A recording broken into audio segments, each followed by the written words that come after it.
Chapter 1. Jace Crestwell tapped Gabe Hamilton on the shoulder, and when Gabe turned, Jace grinned. "You've hogged my sister long enough. It's my turn to dance with her."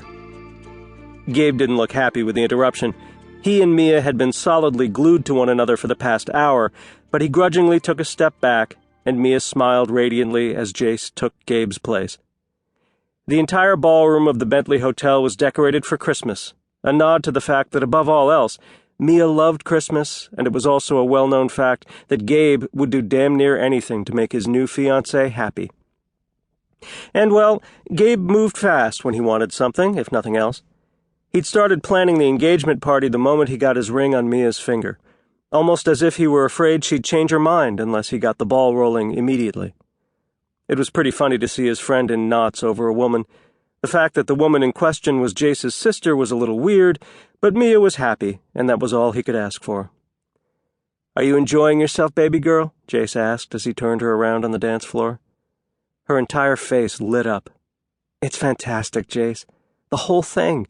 It's positively magical. I can't believe Gabe pulled this off so fast. It's just perfect." Jace smiled back at her.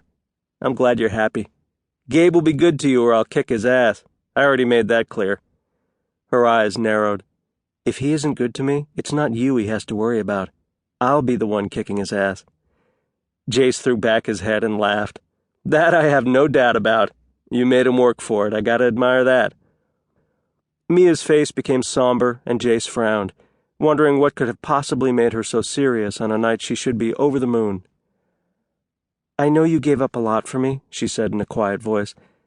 "I always wondered if the reason you hadn't married and had children of your own was because of me."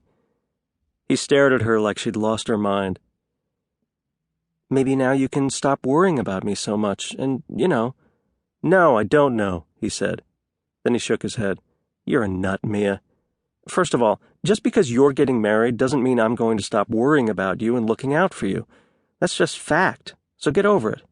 Second, don't you think if I'd gotten married before now, especially when you were younger, that it would have made things easier for both you and me? You would have had a mother figure instead of being stuck with an overbearing, overprotective brother as your sole source of support." She stopped mid-dance and threw her arms around him, hugging him fiercely.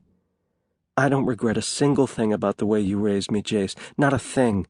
You did a wonderful job, and I'll always be so grateful for all the sacrifices you made for me."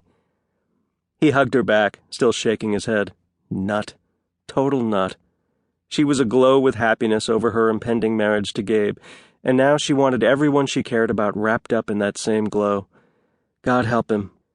He and Ash should probably be ducking and running. "It was no sacrifice, Mia. I don't have a single regret either. Has it ever occurred to you that I didn't want to get married and have kids?" She pulled back with a frown, and then her gaze skirted sideways to where Ash was standing across the room with Gabe. "Yes, I suppose it did." Jace barely suppressed a sigh.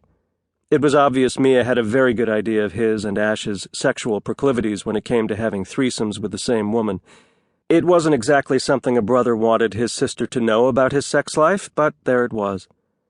He wouldn't apologize for his lifestyle, but neither was he going to get into a conversation about it with his baby sister. "Play hard and live free," he said by way of explanation. Mia frowned and cocked her head upward. Jace chuckled. "It's our motto, the three of us, Gabe, me, and Ash. Only you changed the game for Gabe. Doesn't mean Ash and I are eager to follow his lead." She rolled her eyes. "For God's sake, you make Gabe sound like a pussy." Jace cleared his throat. "If the shoe fits." Mia pounded him on the shoulder. "I'm so going to tell him you said that." Jace laughed again. "The man would probably admit to being a complete pussy when it comes to you, and that's not a bad thing. I want him to treat you right." They were interrupted when Ash stepped in, sweeping Mia into his arms. "My turn," Ash proclaimed. "Gabe's only going to wait so long."